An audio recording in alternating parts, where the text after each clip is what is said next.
At my daughter's engagement dinner, her fiancé's mother looked at my wife's hands and said, loud enough for half the restaurant to hear, "Some people should really invest in a manicure before showing up somewhere like this."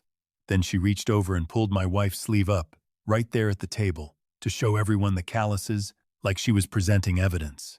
The room went quiet, but when she saw the faded blue ink on the inside of my wife's wrist, the woman went white as a bedsheet and grabbed the table to steady herself. "Wait," she whispered.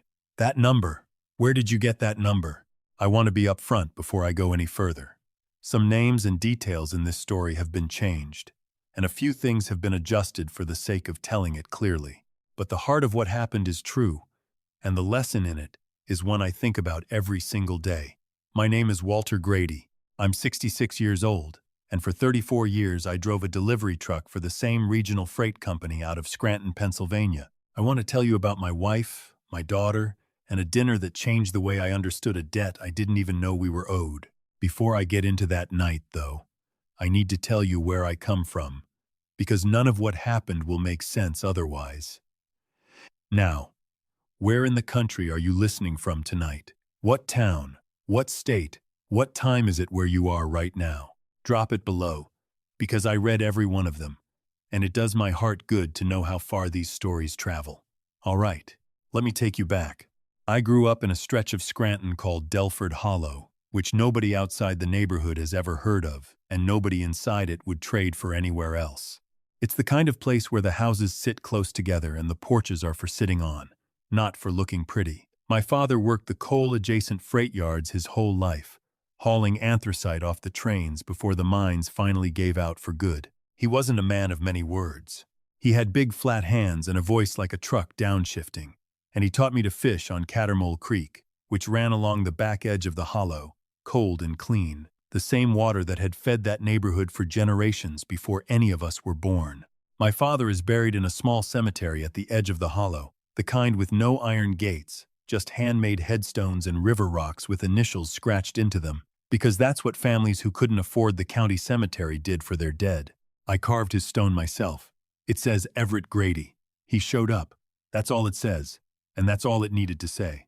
There was a community garden that ran along the creek, the way there always seems to be in places like the Hollow, where people don't have much money, but they have dirt and time and each other. Every family had their row. My father grew corn and squash on the north end. Old Silas Pruitt, who lived 3 doors down for as long as I can remember, grew tomatoes so red they looked painted on. We loaded up a truck on Saturday mornings and sold what we could at the farmer's market downtown, and that money paid for school shoes and coats in the winter, and sometimes just enough gas to get to the next payday. It wasn't charity. It was survival dressed up as neighborliness. And there's a difference, and rich people rarely understand it. My father had enough saved to send one of his 2 sons to a 4-year school. My older brother Dale was sharper than me in every way that shows up on a report card, and he wanted to be an engineer bad enough that I could see it in the way he looked at bridges when we drove under them. I told my father to send Dale. I told him I'd figure myself out. He looked at me a long time before he said, "You sure, Walter?" I told him I was. I learned what I needed to learn from library books and from 22 years behind the wheel of a truck, memorizing every back road and shortcut between here and 3 states over. I don't say that looking for pity. I say it so you understand what kind of man raised the woman I'm about to tell you about, because I didn't raise her alone. I had help. Her name is Rosemary. I met her at a church potluck when I was 21 and she was 19. She brought a rhubarb pie, and I ate 2.5 slices and told her it was the best thing I'd tasted in my life. She told me I had rhubarb on my collar. I married her 7 months later. I didn't have money for a proper ring, so I took a length of guitar wire from an old case in my father's shed, wound it around a spool until it held its shape, and got down on one knee at the edge of Cattermole Creek at sundown. She held her hand out before I even finished the sentence. She wore that wire ring for almost 4 years, until I'd saved enough for something with an actual stone in it. The wire ring still sits in a cigar box on her dresser. It's been there 43 years. Our daughter Claire was born in the back bedroom of our house on a January night when the roads iced over so bad the ambulance couldn't get through in time. Rosemary delivered her with the help of a neighbor woman who used to be a field nurse, and I stood there with my hands shaking, more scared than I've ever been before or since, And then I heard Claire cry for the first time, and I understood, all at once, what my whole life had actually been leading up to.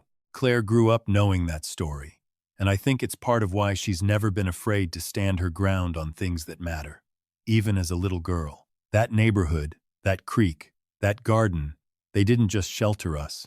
They made us into the people we became, and I want you to hold on to that, because it's going to matter later. People ask me sometimes when I first noticed something had shifted in Claire. I've turned that question over more times than I can count, usually at 2 in the morning with a cup of coffee gone cold in my hand. And the honest answer is that I don't think it happened all at once. I think it happened the way a creek dries up during a drought, slow and quiet, and you don't notice the bed is empty until you're standing in it. Claire went off to college on a partial scholarship and a lot of loans, the first person in our family to finish a 4-year degree, and I have never in my life been prouder of anything. She got herself hired at a marketing firm downtown, and a few years into that job, she met a man named Preston Ashford at a work conference. Preston's family had money, real money, the kind that's been sitting in the same accounts for 3 generations, growing quietly while everybody else was out working for theirs. His mother, Diane Ashford, ran some kind of charitable foundation that mostly seemed to exist so the family could get their name on plaques. Old Silas Pruitt, still alive at 79 and slow on his feet after a hip replacement but sharp as a fishhook in the mind, used to lean over the fence while I worked the garden and ask how Claire was doing out there in the world. I'd say she was doing just fine, staying busy, and Silas would nod like that answered something. It didn't, because the truth was that the last time Claire had called her mother just to talk, not because it was a birthday or a holiday, was going on 2 years back. The last time she'd asked about the garden or the creek or Silas was so long ago I genuinely couldn't place it. Somewhere along the way, Claire had stopped calling Delford Hollow home and started calling it where my parents live, like there was a difference. There is, and it's not a small one. But I need you to understand who Claire used to be, because if I only tell you what she became, I'm not being fair to the girl we raised. Claire, at 7 years old, used to wake up before either of us on Saturday mornings and be sitting on the back steps in her pajamas with a little rod in her hand, ready for the creek before the sun had even cleared the tree line. She figured out how to bait a hook on her own. I never taught her that part. She just watched and worked it out, the way smart kids do. She used to carry groceries up the hill for old Mrs. Adeline Tovar every single week, without anybody asking her to, because Mrs. Tovar's husband had passed and her knees had gone bad, and her pride wouldn't let her ask for help. Claire started doing that at 9 years old. 9. My father any olds to say she got that instinct from me. I think she got it from her mother. Every year on Claire's birthday, Rosemary planted a row of black-eyed Susans along the east edge of the garden, right where the sun hit best, and she never once told Claire why. She just did it quietly, the way she does most things. Last spring, Claire came home for a weekend visit with Preston, and she walked right past that row of flowers without slowing down. Preston glanced at them and said something to her I couldn't quite hear, and Claire laughed, and Rosemary, who was kneeling in the dirt 3 feet away tying up bean plants, kept her head down and didn't say a word. I was standing behind the screen door, and I felt something twist in my chest, like a wrench turned 1 notch too far. Later that night, after Claire and Preston had gone to bed, I sat at the kitchen table, and my son Marcus pulled out the chair across from me and sat down without being asked. He'd driven in that afternoon and had been watching Claire all day, the way you watch weather you don't trust. "Dad," he said, "how long has it been like this?" "A while," I told him. "You're not sleeping again, are you?" I said I slept fine. He looked at me the way his mother does, like he could see straight through whatever I was trying not to show. I told him it was under control. He reached into his jacket and set something on the table between us. A pharmacy receipt. My name on it. Blood pressure medication. He'd found it in my coat pocket when he hung it up. His voice cracked. "Dad." I put my hand over his. "It's managed," I told him. "You have to tell Mom. Your mother's got enough on her plate right now. Dad, she'd want to know." "I know," I said. "That's exactly why I haven't told her." Marcus pressed his lips together hard, and his eyes went glassy, and he blinked fast trying to fight it. Then he said, "You can't keep protecting everybody from everything forever. You're 66 years old, and you're running yourself into the ground." I told him, I had a plan, told him to trust me a little longer. He wiped his eyes with the back of his hand and nodded, not convinced, but trusting me anyway, because he always has. After he went up to bed, I went to my desk and opened the bottom drawer. Underneath some old tax paperwork was an envelope. I'd written Claire's name on the front of it 3 years earlier. Inside were 4 pages that said everything I'd never managed to say to her face. Rosemary read it once, the night I wrote it, and asked me not to send it. "Not yet," she said. "Give her more time." I closed the drawer. I had given her time, but something I'd found 2 weeks before this dinner told me that time was running out faster than any of us realized. It was a Wednesday in early June. I remember because I'd just gotten home from an early run with diesel still on my hands, and Silas Pruitt was coming up my driveway holding a piece of paper like it had personally wronged him. "Walter," he said, "you know anything about this?" It was a letter from a company called Ashford Regional Holdings, addressed to residents of Delford Hollow, very polished, very official, talking about a proposed acquisition of properties along Cattermole Creek, pending environmental and land use review. The kind of language built to say a great deal while committing to nothing. "Silas," I said, keeping my voice level, "where'd this come from?" "My granddaughter found it in the mailbox this morning. Half the street got one." Silas's jaw was tight. "My father's buried in that cemetery, Walter. His father's buried there too." "What does acquisition mean?" "It means somebody wants to buy," I said, "or thinks they do."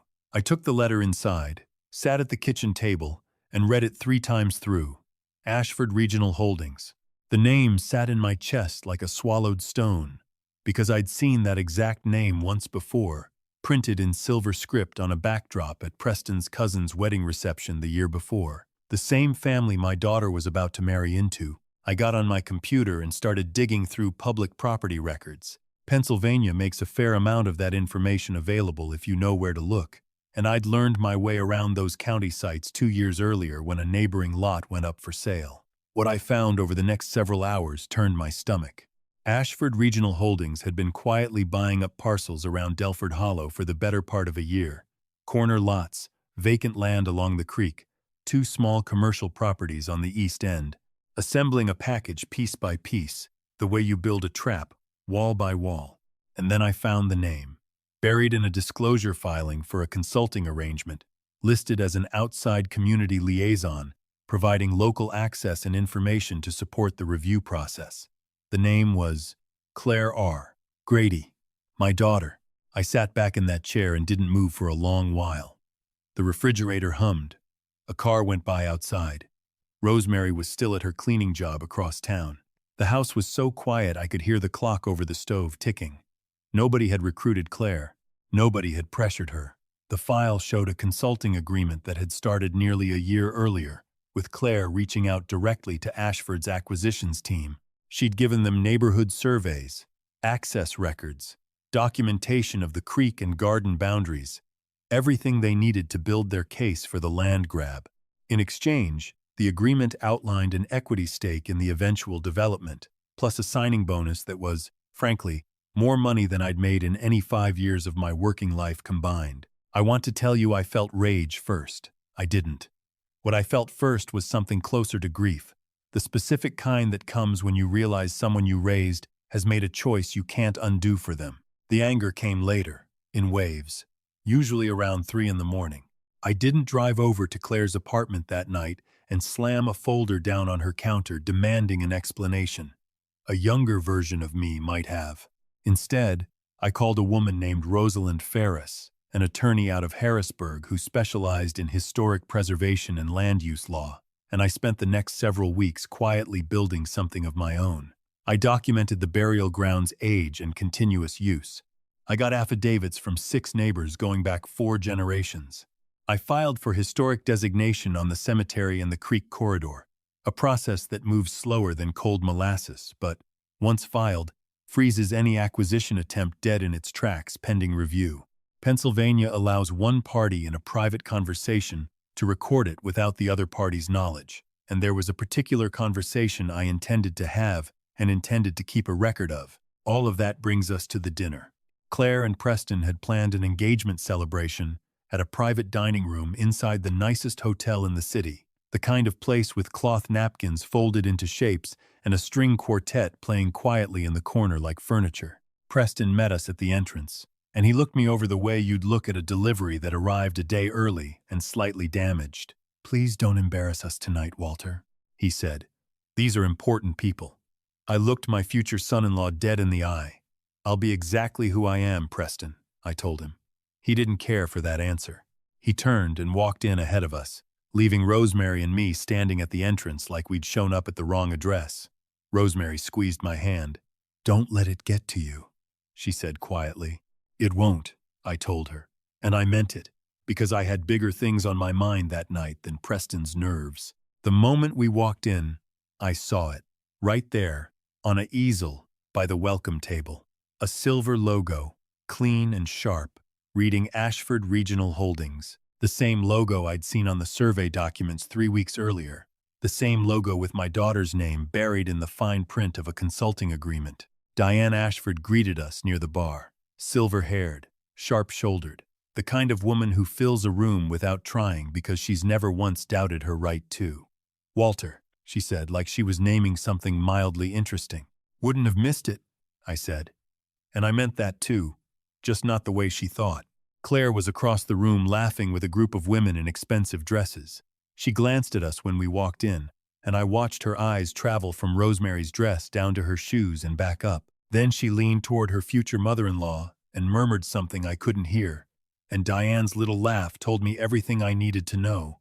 Rosemary heard it too. She lifted her chin just slightly, the way she does when she's decided not to give somebody the reaction they're fishing for. We were seated at the far end of the table. Not the worst seats in the room, but close to it. Dinner came. The conversation stayed shallow, the way it does when people are performing instead of talking. Diane told a story about a trip to Portugal. Preston's father described a boat he was thinking of buying. Preston laughed at everything they said, a laugh I barely recognized anymore.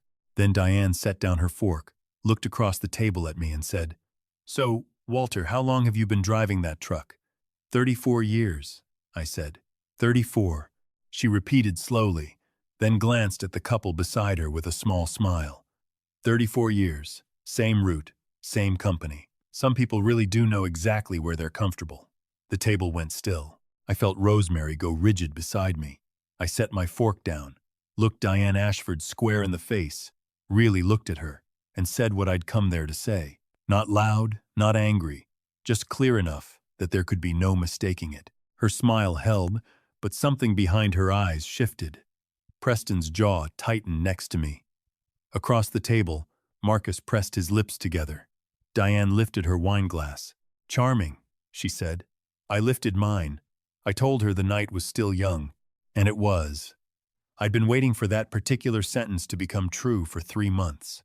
Before I tell you what happened next, I need you to understand what Rosemary was wearing that night, and why. She had on a dress the color of Cattermole Creek in October, a deep blue-green she'd bought secondhand years ago, and had kept because it fit her right, and she liked how it made her feel, not because it carried any label anybody in that room would recognize.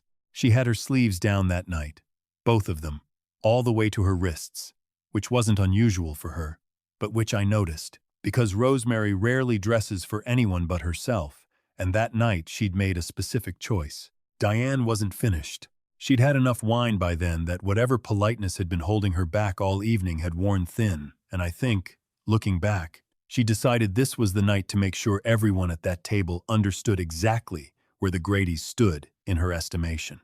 She reached across, before anyone could stop her, and pulled up the sleeve of Rosemary's dress, right there in front of the table, exposing the inside of her forearm and wrist.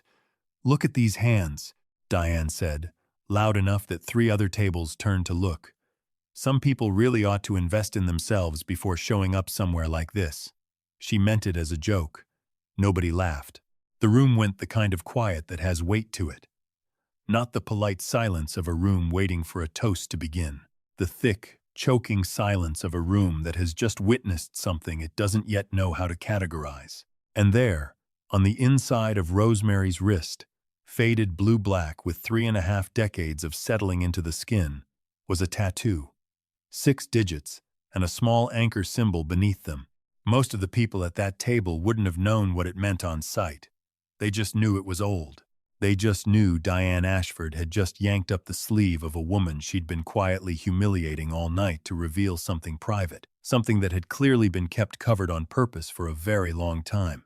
Diane's mouth was still half open from her joke when her eyes actually landed on the number, and something behind her face went very, very still. I have thought many times since about what must have gone through Diane Ashford's mind in those 3 seconds after she pulled that sleeve up. Her late husband, Preston's father's older brother, actually, the family patriarch who'd passed 11 years earlier, had told her a story once, decades ago, about a Navy ship, a fire in the engine room, and a civilian dock worker in Norfolk who'd pulled him and 2 other sailors out through a hatch small enough that by all rights none of them should have fit.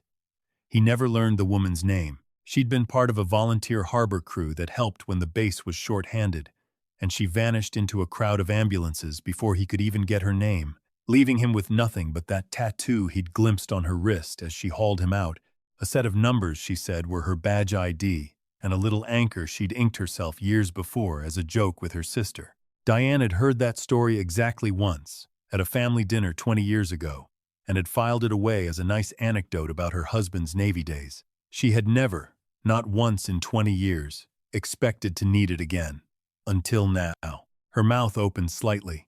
Her hand, the same one that had just yanked that sleeve, fell to her side. And in the span of those 3 seconds, Diane Ashford understood something that would take her son another 30 seconds to catch up to. Rosemary didn't move to cover her arm. She reached over slowly and touched the pulled fabric at her sleeve with 2 fingers, the way you touch something just to confirm it's real. Then she lowered her hand. She stood there in the middle of that room, her tattoo visible to everyone at the table, and I watched her make a decision I had never once seen her make in 41 years of marriage. Not a decision to fight, not a decision to flee, a decision to stay exactly where she was and take up every bit of space that belonged to her. She looked at Diane. There was no anger in her expression. She didn't look wounded. She looked like a woman who had carried something alone for 34 years and had just, unexpectedly, been relieved of the choice to keep carrying it. "You wanted everyone in this room to see who I am," Rosemary said. Her voice didn't shake. It didn't rise. It came out like something finally allowed to stop being controlled. "Fine. Now you see a woman who's cleaned other people's houses for a living for over 20 years and has never once asked to be thanked for it." She paused. "And you see a woman with a number tattooed on her wrist from a summer in 1991. When I volunteered 3 nights a week with a harbor rescue crew in Norfolk, because my own father had been a merchant sailor and I wanted to give something back to men like him." She looked directly at Diane. "I pulled 3 sailors out of an engine room fire on the USS Callaway one August night. I never learned any of their names. I never asked to. You can take that however you want, but that's who I am." The room didn't breathe. Somewhere near the bar, I heard it before I saw it. The sound of a glass being set down hard on a solid surface. Deliberately, the sound a person makes when they've made a decision and they're putting down whatever's in their hands to free them up. A man I didn't recognize stepped out from the crowd. Late 60s, silver hair, moving with the unhurried certainty of someone used to being listened to. He walked to the center of the room and stopped, positioning himself equidistant between Rosemary and Diane in a way that wasn't accidental. And he looked at Rosemary with an expression I'd only seen once before, on the face of a man in a hospital hallway who has waited a very long time to see a particular face again. "Mrs. Grady," he said, "I have spent 34 years hoping I'd get the chance to be in a room with you again." Diane made a sound, not quite a word, something that came from deep in her chest, involuntary, the kind that escapes before a person can stop it. Rosemary looked at him. "I know who you are," she said. "I believe you do," he said. "And I want to be very clear. I'm not here to say anything you haven't already decided to say yourself. What happened on that ship belongs to you. It's always belonged to you." He held her gaze steady. "But if you want to tell the rest of it, I'll stand right here and confirm every word." Rosemary crossed the room, past the candlelight and 300 blank faces, and found my eyes. In that moment, there was only one thing I had to give her. I gave her a nod. Slow, certain, as clear as I could make it. "This is yours, Rosie. It's always been yours. Do with it whatever you want." Her shoulders eased, just slightly, the way they do when a weight has finally left a body that's been carrying it a long time. She looked at the silver-haired man. "Mr. Ashford," Rosemary said. "In August of 1991, I was working a volunteer shift with the harbor rescue crew in Norfolk when a fire broke out in the engine room of the USS Callaway. I was the first one through the forward hatch. There were 3 men trapped below. She didn't look away from him. I got all 3 of them out." She paused, and then, quiet enough that only the people closest could hear clearly, she said, "I hope those 34 years have been good ones, Mr. Ashford." The man everyone in that room had known as Diane's late husband's older brother, patriarch of the family, sat down. He didn't choose to sit. His legs made the decision for him, and he lowered into the chair the way a structure settles once whatever was holding it up has shifted. Not a collapse, not dramatic, just a slow, inevitable drop into a lower position. His hand moved to his chest. His mouth opened, closed, opened again. "It was you," he said, barely above a whisper, split down the middle by something that didn't have a name yet.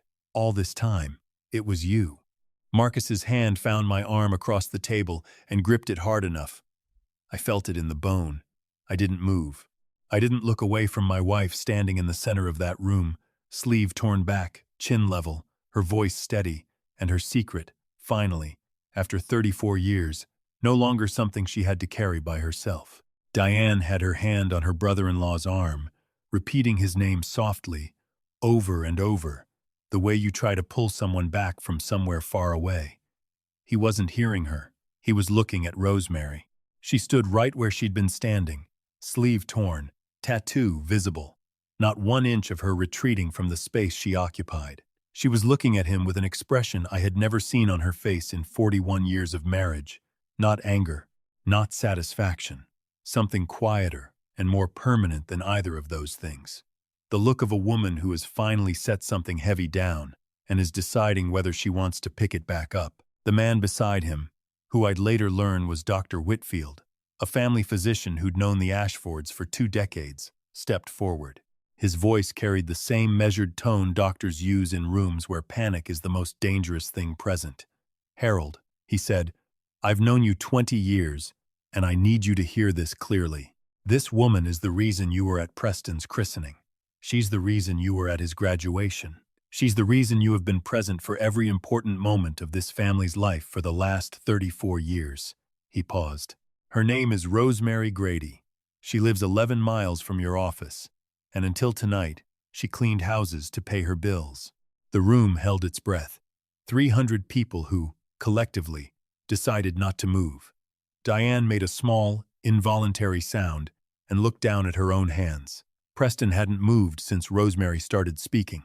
He stood behind his chair, one hand on the back of it, his face the color of old ash, his mouth slightly open like a word had started forming and gotten lost on the way out.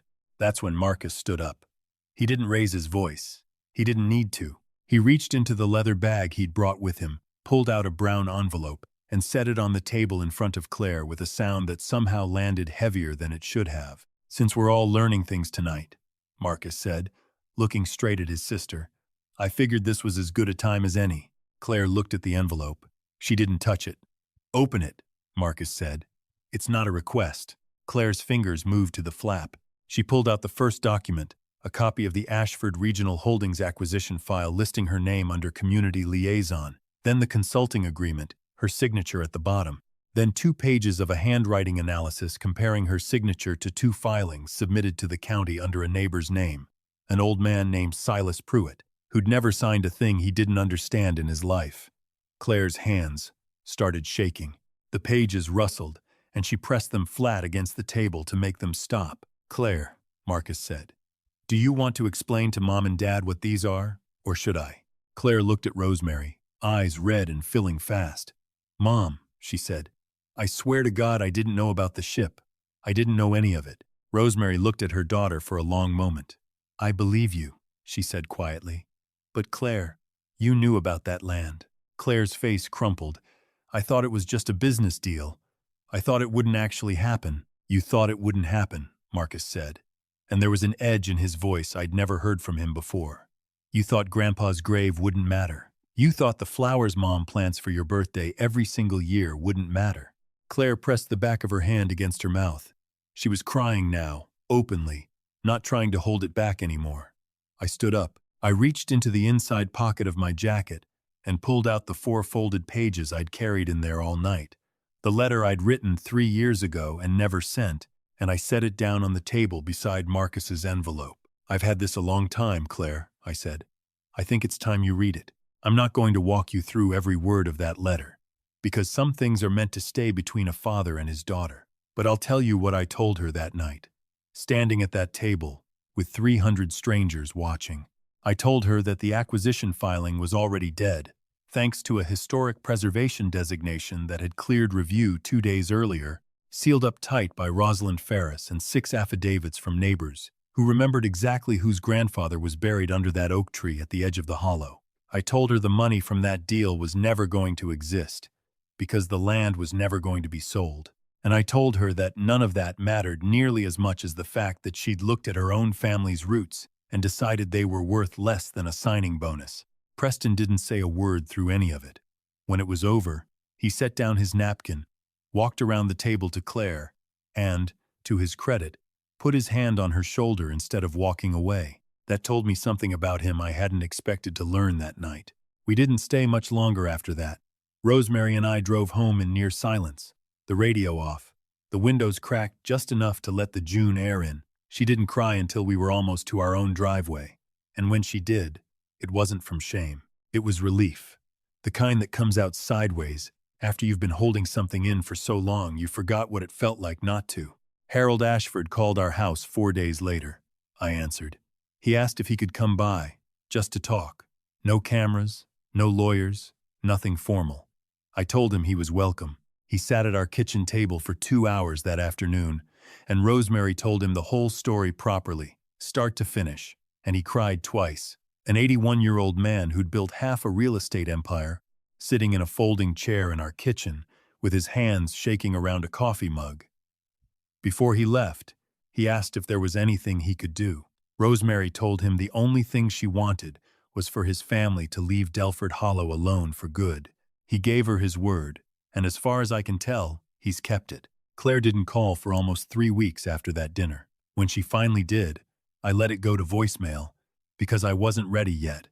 And I've learned the hard way that forcing readiness before it's real just delays it further. I sat on the back porch that evening with a cup of coffee gone cold and watched the light fade over the garden, over Rosemary's row of black-eyed Susans, past their bloom now but still standing, stubborn, the way things planted with intention tend to be. Eventually, I played the message. "Hi, Dad. It's me. I know you're probably not ready to talk yet, and that's okay. I'm not calling to push you. I just wanted you to know I read the letter, the one you wrote 3 years ago and never sent."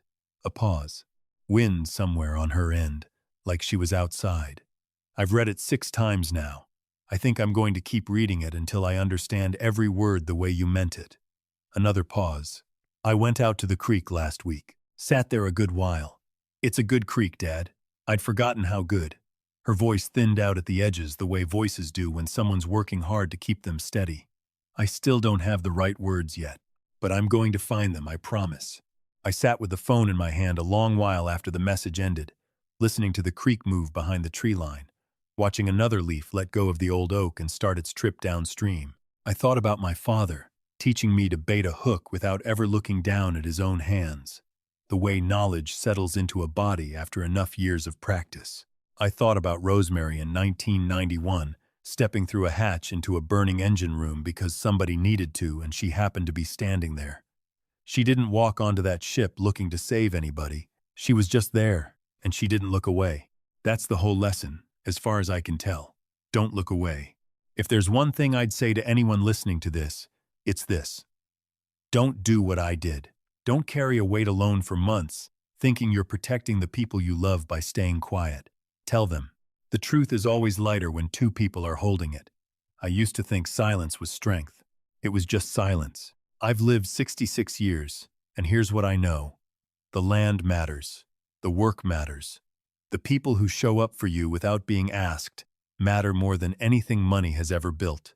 That's not a grand lesson from a pulpit. It's just what's true. Claire has a long road ahead of her. So do I. Families are like that. Revenge is a word people reach for with stories like this one. But what I felt standing in that room wasn't revenge. It was just the truth, arriving finally, right on time.